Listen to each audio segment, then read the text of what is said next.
fungus here that I'm going to try and get some Amadou from. Been chipping away at some of this, as you can see.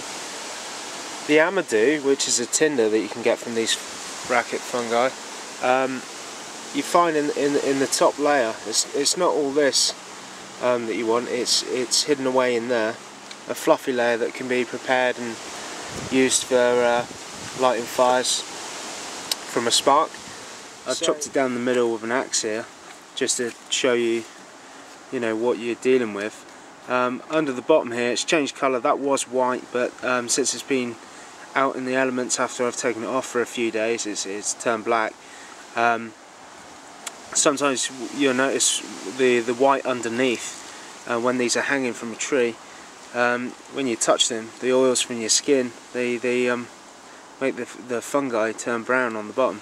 So instead of white, it turns brown. Anyway, yeah, this is a good example here. Cross section, a very hard outer shell, and then underneath you've got this. In this one, it's a really good one. You've got a big layer of Amadou. So you chop away the outer shell using a knife and all the bottom here. You end up with stuff like this, which is very spongy and light when dry.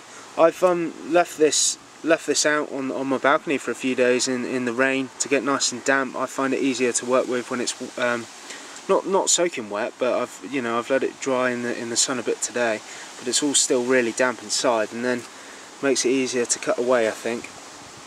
And yeah, so this is the Amadou layer, which I'll be preparing further just by drying, basically. And then what you do, you rough that up with the edge of a knife, and it fluffs up really well, really fibrous with very fine hairs, and will catch using just a spark from a flint and steel or a fire steel. Got quite a few bits here. So yeah, easy to find and very useful. Been using this for millennia. People have to make fire, so give it a go.